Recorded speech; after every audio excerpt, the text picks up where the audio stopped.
cómo se resolverían estos problemas que tenemos en la tarea 2.2 sobre generadores reales, donde aparece una resistencia interna y donde aparece la resistencia de línea, que se resuelven por circuitos que tienen tres resistencias en serie, circuitos continua que tienen tres resistencias en serie con un solo generador, tal como tenemos en la imagen.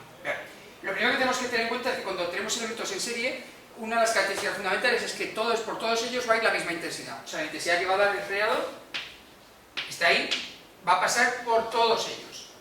Es la misma intensidad. O sea, la intensidad de R1 es igual a la intensidad de R2, intensidad de R1 es igual a la intensidad de R2, igual a la intensidad de R3. Solo hay un camino, los electrones al moverse tienen que pasar por cada uno de ellos. Al hacer eso, por la ley de Ohm sabemos que cada uno tiene un valor diferente de resistencia y que cada uno tiene la misma intensidad.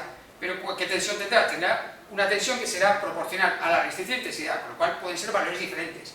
Este elemento tendrá una tensión U sub 1, este elemento tendrá una tensión U sub 2 y este elemento tendrá una tensión U sub 3. ¿Quién da tensión aquí al circuito? Da la fuerza electromotriz del generador, da una tensión total. Imaginaos que son 10 voltios. ¿Y dónde caen esos 10 voltios? Van cayendo en cada uno de los tres elementos. O sea, la suma de las tensiones de cada uno de ellos nos tiene que dar la del generador total. O sea, la otra condición del circuito serie es que la E, la tensión total que da la fuerza electromotriz del generador, tendrá que ser la U sub 1 más U sub 2 más U sub 3. Estas son las dos condiciones de un circuito serie. La intensidad es la misma y la suma de las tensiones nos tiene que dar la tensión que nos da el generador. Vale, si aplicamos esto, vamos a sacar, queremos obtener, para poder resolver, porque esto no lo sabemos, queremos resolver este circuito con un circuito equivalente. El circuito equivalente nos interesaría que fuera de esta forma. Y solo tuviera una resistencia total serie. Porque la idea es calcular la intensidad, que no la puedo saber.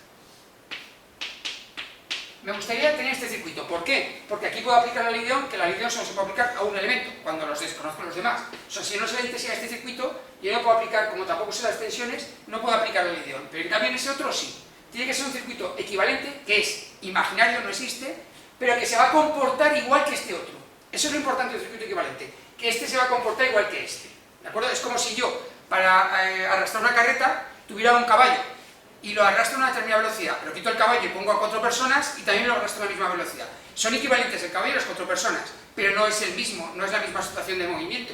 ¿De acuerdo? Esto es lo mismo, esto no existe, pero me va a servir ¿para qué? Me va a servir para resolver la anterior, porque aquí sí que puedo hallar la intensidad, porque puedo aplicar la ley de Ohm. ¿Y cómo hago un circuito equivalente? Pues está claro que un circuito equivalente, lo importante que va a tener es que es idéntico, va a tener la misma intensidad. Y si yo aplico esta fórmula, la de las tensiones, a un circuito y a otro, veremos que se puede resolver. Yo digo que la tensión de la fuerza electromotriz es I U sub 1 más U sub 2 más U sub 3.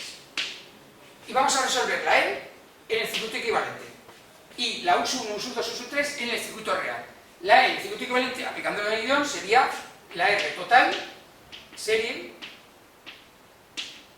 por la intensidad I. Esto es la R. Hemos aplicado la ley de Ohm aquí. Vale. Y ahora vamos a aplicar la ley de Ohm a cada una de las tensiones de cada resistencia. La ley de Ohm de cada resistencia sería R1 por I más R2 por I más R3 por I. O sea, esta es la tensión U sub 1, esta es la tensión U sub 2 y esta es la tensión U sub 3. ¿Qué vemos? Que los dos lados de la igualdad tienen la I, se puede sacar factor común. Si yo saco factor común, dejamos en este lado lo mismo y me queda I factor común de R1 más R2 más R3. Como la igualdad tiene I en los dos lados, se puede quitar, se puede despejar. Si divido los dos lados por I, se quita, con lo cual me queda que la resistencia total serie que se va a comportar como 3 en serie es R1 más R2 más R3.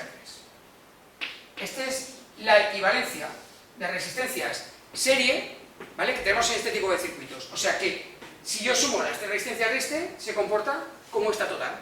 Y de ahí puedo sacar la intensidad y llevarme la intensidad de este circuito equivalente al real. Y cuando sea la intensidad, sacaré U sub 1, U sub 2, U sub 3. ¿Vale? En los problemas que tenemos en el tema, vemos que aquí a esta le hemos llamado R interna, esta resistencia de línea y esta resistencia de carga. ¿Vale? Bueno, pues da igual, el nombre que le demos es independiente. El comportamiento es igual de 1 R2, R2, R3. ¿Vale? Y esto es lo que hemos utilizado para resolver los problemas que tenemos con esos generadores reales. ¿Vale? Espero que esta explicación os aclare para poder hacer esos sin haber visto, porque esto lo veremos más adelante, estos equivalentes y pares lo veremos más adelante, sin haber visto los equivalentes, esto nos sirva para poder resolver ese tipo de problemas.